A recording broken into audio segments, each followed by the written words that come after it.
chega de moleza, vamos trabalhar? Matéria de hoje, teologia sistemática.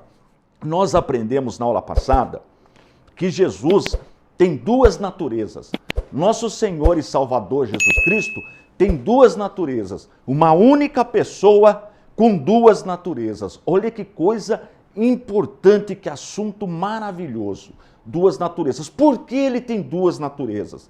Todos nós cristãos sabemos que Jesus, a concepção de Jesus é um mistério. A Bíblia fala que é um mistério, ou seja, ela aconteceu de forma sobrenatural. Olha que coisa importante. O que aconteceu? O anjo aparece para Maria e fala que ela ia ficar grávida pelo Espírito Santo. O Espírito Santo fecundou no ventre de Maria. Olha que coisa maravilhosa. A Bíblia chama de mistério. É sobrenatural. É o único caso na história da humanidade. Então, o Espírito Santo cobriu Maria e ela ficou grávida. Grávida pelo Espírito Santo. Por isso que Jesus é chamado de Emanuel, Deus conosco. Emanuel significa Deus conosco. Olha que coisa importante. Bom, então, o que acontece com Jesus? Ele é gerado pelo Espírito Santo, por isso que ele é da mesma espécie divina, Deus de Deus. A Bíblia fala que ele é unigênito, quer dizer, o único do mesmo gene, o único da mesma espécie. Não tem outro ser humano, nós somos criaturas de Deus. Os anjos são criaturas, agora Jesus não. Jesus é o unigênito do Pai, é o único da mesma espécie, unigênito de Deus. Olha que coisa maravilhosa. Então Deus amou o mundo de tal maneira, né? Amou as pessoas, amou nós. Ele viu que nós somos impossibilitados de alcançar a salvação. Então ele deu o seu unigênito Filho, o único da mesma espécie, para todo aquele que nele crer, não pereça, mas tenha a vida eterna. Então Jesus, ele é 100% Deus, porque ele é unigênito do Pai. Mas também é 100% homem, porque ele herdou de Maria a natureza humana, com duas diferenças de nós, seres humanos. Jesus só tem duas diferenças como homem de nós. Duas diferenças de nós humanos. Então grave aí, anote aí no seu caderninho. Primeiro, ele foi concebido sem pecado. Sem pecado. Aquilo que a gente chama de pecado original, né, que o mais correto seria falar culpa herdada dos nossos ancestrais, dos nossos pais, Adão e Eva, nós herdamos, né? Nós já nascemos com essa culpa. Ela é chamada de culpa herdada, que é o pecado. O pecado, nós já nascemos assim. Todos os seres humanos. A Bíblia diz em Romanos 3:23, todos pecaram e destituídos estão da glória de Deus. Todos, Pedro, Maria, João, Paulo, toda a humanidade, sem exceção, todos pecaram, todos nascem com a culpa herdada, que nós chamamos, né, entre aspas, aí, de pecado original. Muito bem, então o que acontece? Todos nós nascemos desta forma, com esta culpa herdada, com o pecado original. Agora, Jesus não. Jesus não nasceu com essa culpa herdada. Por quê?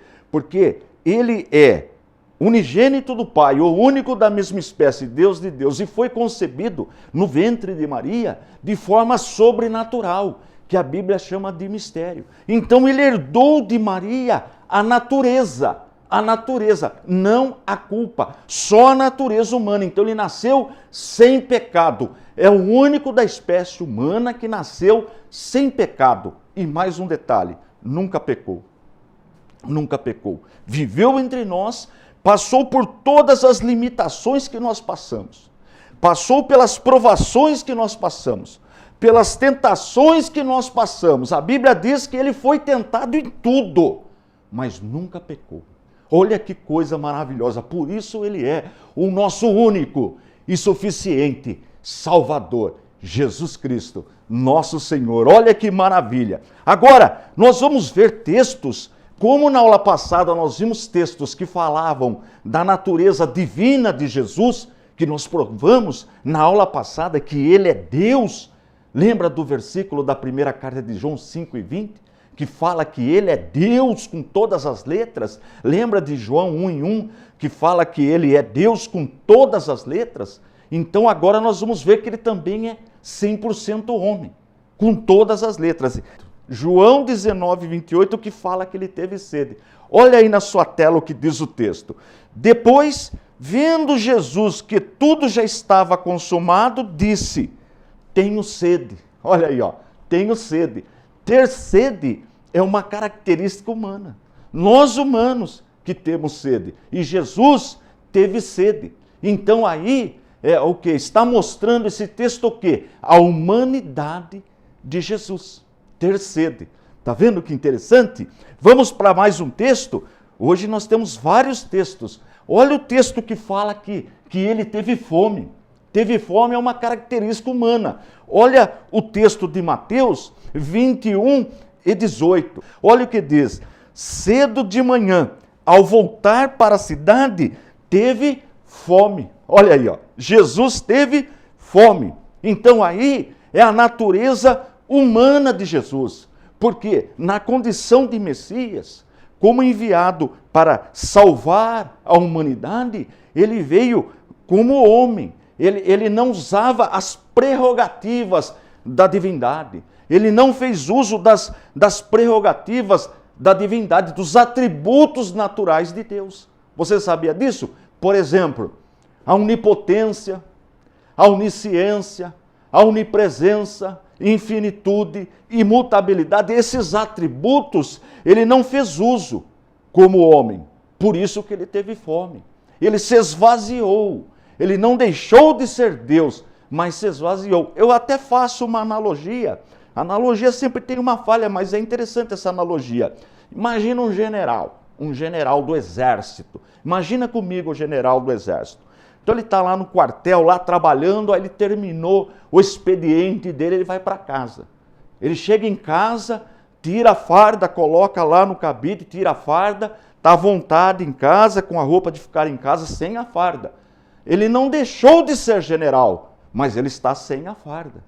Não é isso? Quando ele coloca a farda, vai para o exército, ô general, ele sempre vai ser general. Mas quando ele está com a farda, ele está na sua atividade, usando as prerrogativas da sua atividade de general. Olha que interessante.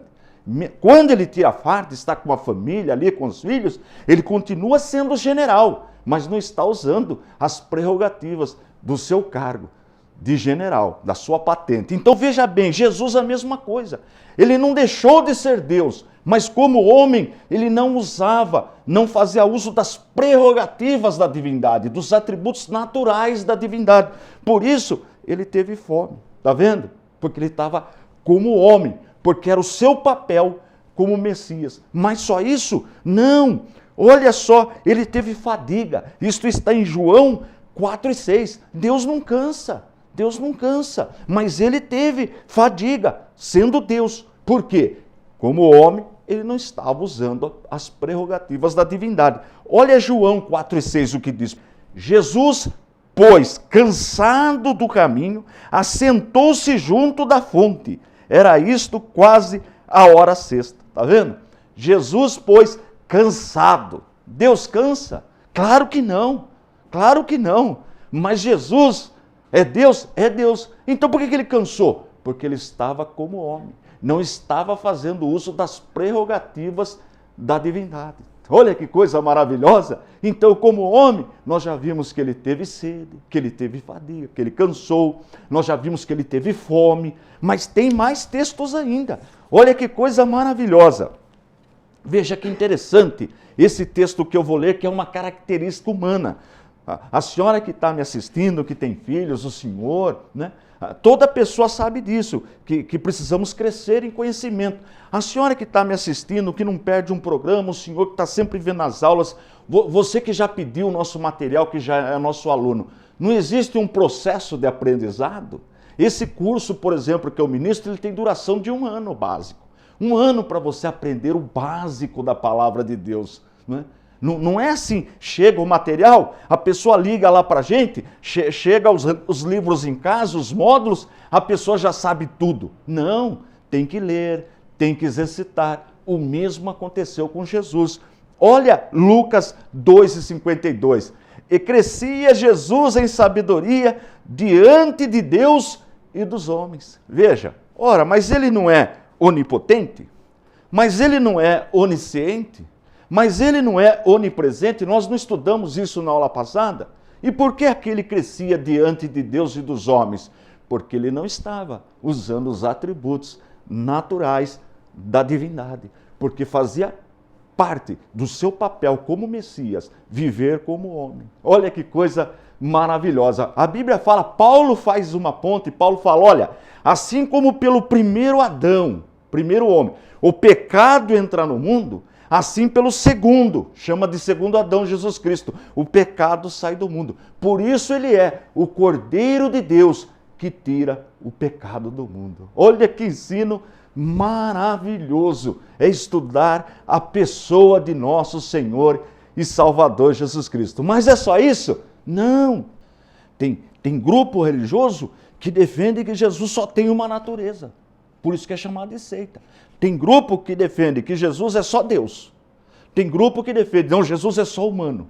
Olha que situação. Não. A Bíblia mostra as duas naturezas de Jesus. Por isso que na aula passada nós estudamos a natureza divina de Jesus. E agora nós estamos estudando a natureza humana. Lembrando você que tudo, 100% do que eu estou ensinando e muito mais com riqueza de detalhes, você encontra no material didático. Então você peça o material que vai ser bênção para a sua vida. Peça os módulos, aqui tem os exercícios. Módulos são livros. São livros. Você aqui tem os exercícios, você vai desenvolvendo, o casal pode estudar junto, o esposo e a esposa, olha que bênção. Olha que bênção, os dois estudando. Se o marido ou a esposa faz a matrícula, o outro tem 50% de desconto. Cada filho que também faz tem 50% de desconto. Você fazendo o nosso curso, você estará, se Deus tocar no seu coração, se quando eu estou ensinando, você sente a alegria do Espírito Santo na sua vida, você vê que realmente esse trabalho é de Deus, que o ensino é um ensino genuíno da palavra de Deus, e você liga para a gente, pede o material, você está falando, meu Deus, que bênção está sendo esse trabalho para a igreja brasileira, né? Todas as denominações, todas as pessoas podem aprender, independente de idade, todos podem aprender. Então você está sendo abençoado ou abençoada porque recebe esse material e vai desenvolver o aprendizado e ainda estará abençoando o ICP, o Instituto Cristão de Pesquisa, a instituição que eu faço parte, e também a igreja. Bom, ele crescia em conhecimento.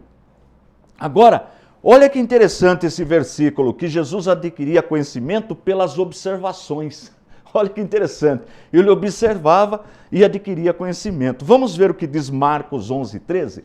Vendo de longe uma figueira com folhas, foi ver se nela acharia alguma coisa. Aproximando-se dela, nada achou, senão folhas, pois não era tempo de figos. Está vendo?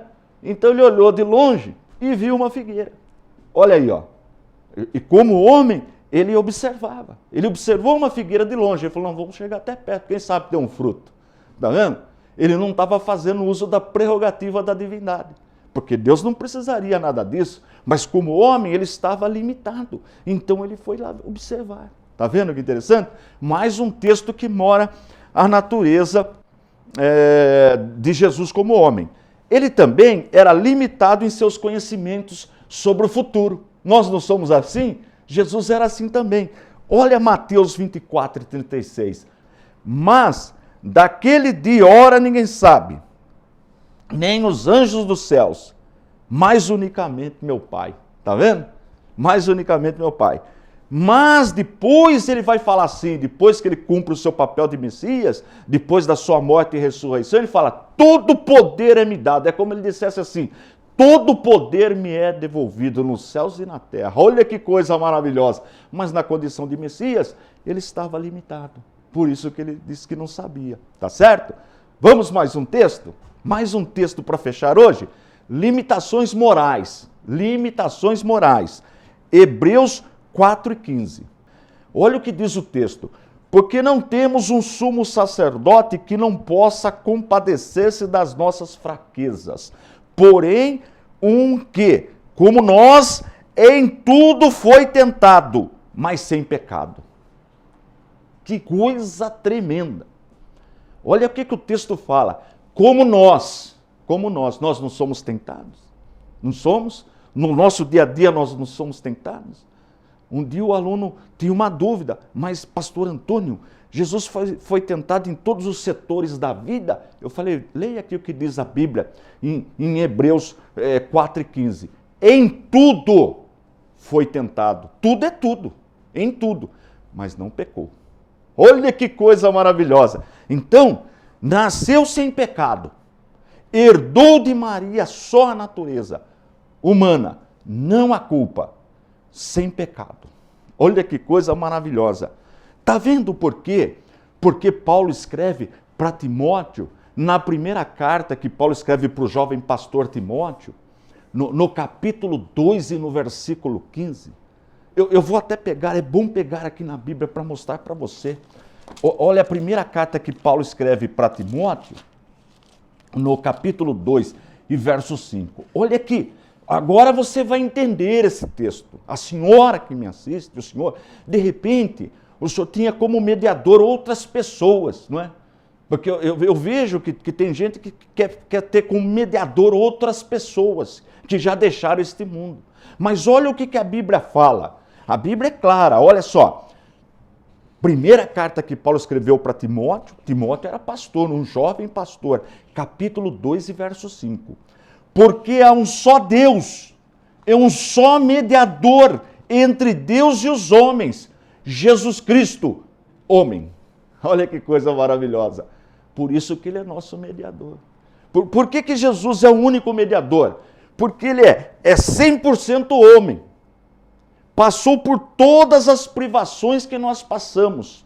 Foi tentado em tudo, mas não pecou. E deu a sua vida. Cordeiro de Deus que tira o pecado do mundo. Uma pessoa inocente, nunca pecou. Morreu pelos nossos pecados. Está vendo? Ele morreu. Ele pagou o preço do nosso resgate. Então, ele faz a mediação. É como diz João 14,6. Jesus fala, eu sou o caminho, a verdade e a vida. Ninguém vem, não é vai, vem ao Pai, senão por mim. Olha que coisa maravilhosa. Por isso que ele é a ponte. Por isso que ele é a ponte. Por isso que ele é o único mediador entre Deus e os homens. Porque ele é santo. Porque ele é Deus de Deus. Porque ele é 100% Deus e 100% homem. Como homem, ele passando tudo que nós passamos aqui, ele viu a nossa situação, a nossa miséria, o que o pecado fez com a gente, ele sentiu, ele viu tudo que nós passamos aqui.